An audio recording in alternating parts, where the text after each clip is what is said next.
Welcome to the Rugby Obsession Deep Dive. Right, today we're diving into what's probably the toughest management challenge in top-level sport, succession planning.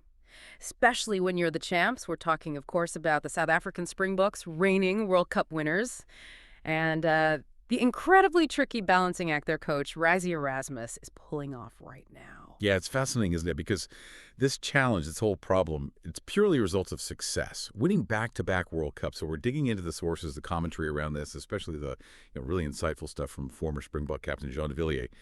He's looking at how Erasmus handles a squad just full of these double World Cup winners. I mean, absolute legends, but guys who are, let's be honest, sort of in the twilight of their careers. It's the ultimate sports dilemma, isn't it? How do you reward that loyalty, that massive experience from the guys who got you there, the ones who lifted those trophies twice? But at the same time, you've got to make sure the next generation is ready for, 2027? It's coming fast. We're seeing the moves Rassie's making. But de Villiers is kind of sounding an alarm bell about the cultural pressure cooker this creates. Exactly. And our main source here is analysis covering de Villiers' comments. I think it was on the Good, Bad, and Rugby podcast. And him being a former captain, someone who lived that culture, it just adds so much weight to his perspective, Before we get into those potential cracks, though, if you find this kind of deep dive valuable, make sure you hit subscribe on Rugby Obsession. We do this all the time. Okay, let's lay the groundwork. Since that incredible win in 2023, Erasmus has been, the term used is heavily rotating his squad. And this isn't just resting guys randomly. It's very clearly an intentional, strategic thing that's already well underway. Oh, absolutely calculated. And transparent, too. Rassie's been pretty upfront about the why. A lot of those key players, they're well into their 30s. Simple as that. So this rotation, it's explicitly to blood in the next generation of stars. Which means, and this is radical, potentially taking losses now or maybe not playing the absolute best team right now as an investment for 4 years down the line. That's a big call. Yeah, it really is. And what's amazing, and the sources really highlight this, is the vibe coming out of the camp so far. Despite all this change, the talk is still very much about it being a collaborative one. You hear players saying it's all for the betterment of the team. It sounds perfect, doesn't it? Yeah. The old guard helping the new guys. It is the ideal scenario, yeah. But, and this is where de Villiers brings that dose of realism, he's pointing out how quickly that perfect picture can actually change. This is where it goes beyond just reporting selections and into, management psychology. The bot culture, which everyone talks about, as strong it is, well, it might actually be quite fragile during this specific kind of transition. Right. So let's get into that specific warning. De Villiers is basically saying, look, if Rassie isn't extremely careful, this could create real friction in the squad. What's the source of that? I mean, these are ultimate professionals, double world champ. It's psychology, isn't it? Not about ability declining overnight. De Villiers points out, these veterans, they're used to being the guys. First choice, undisputed starters, legends. The massive shift happens when, as he puts it, those first-choice players now become second choice. And that's a huge status drop. Not just playing time, it's identity, it's maybe even their next contract. But hang on, if the goal is the team first, shouldn't these icons, the very definition of team players, just accept that reduced role? Is de Villiers maybe being a bit harsh? I don't think harsh. I think realistic about, human nature. Even champions have egos and a sense of their place. He argues that when that shift hits home, when a player truly feels they're being phased out, even if it's done respectfully, the whole atmosphere can change very quickly. He literally warns the team, culture can come under threat. Why? Because the youngsters coming through inevitably create a bit of friction. That specific phrase, create a bit of friction, is key.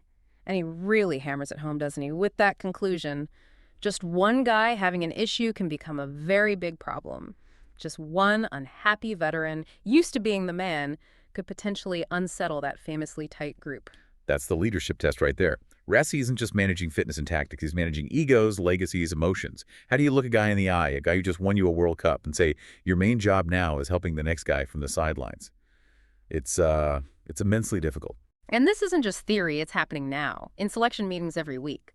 But to be fair, while de Villiers raises the warning flag, he also says he hasn't seen signs of that rift yet. He says the environment still seems healthy, the older guys trying to help the younger ones come through, so the culture is holding for now. But it feels like a tightrope, doesn't it? Definitely a tightrope. And you see Rassie walking it with, incredible conviction, actually. Look at his selections. They are the real-world proof of this balancing act. Yeah. He's choosing future development even when it might cost them a win today.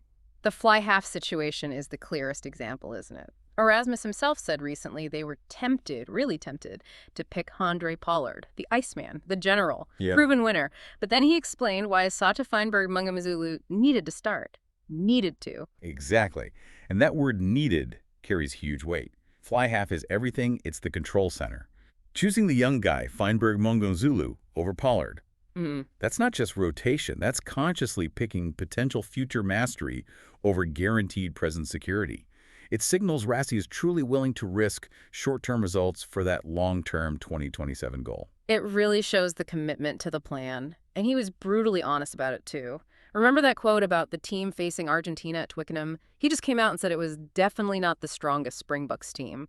He's telling everyone, players, fans, opposition, look, this phase is about building, not always about putting our absolute best XV out there right now. And that very honesty, that calculated approach, is probably what's keeping the culture collaborative for the moment. The veterans see they're part of a bigger strategy.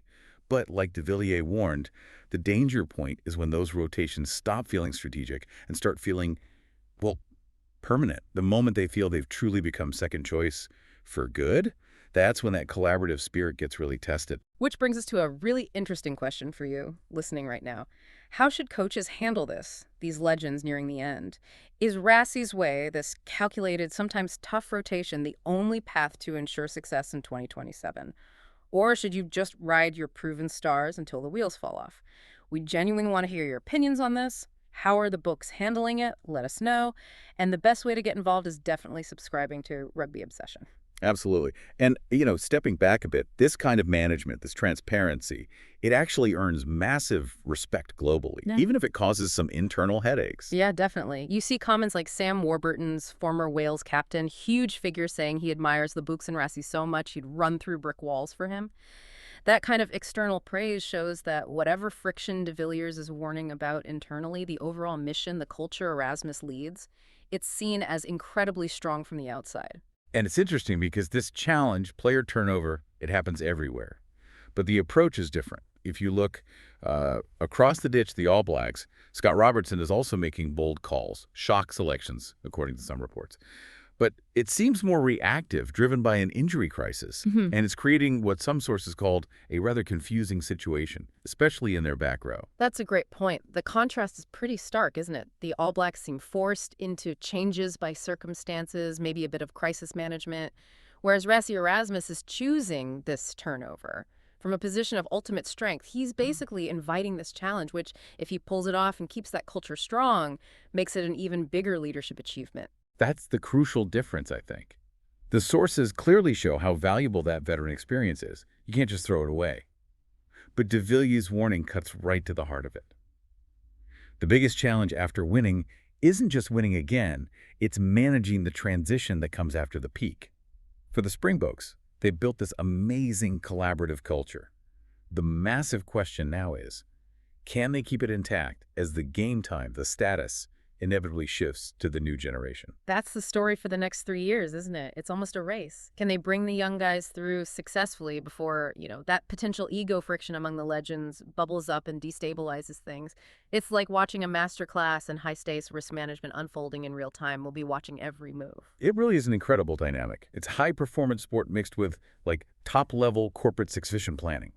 Ultimately, the Springboks' future probably rests on Rassie Erasmus' skill in managing those soft factors, the hearts, the minds, the legacies of his greatest ever players. If you enjoyed this analysis and you want to keep following this fascinating story and others like it, please make sure you're subscribed to Rugby Obsession.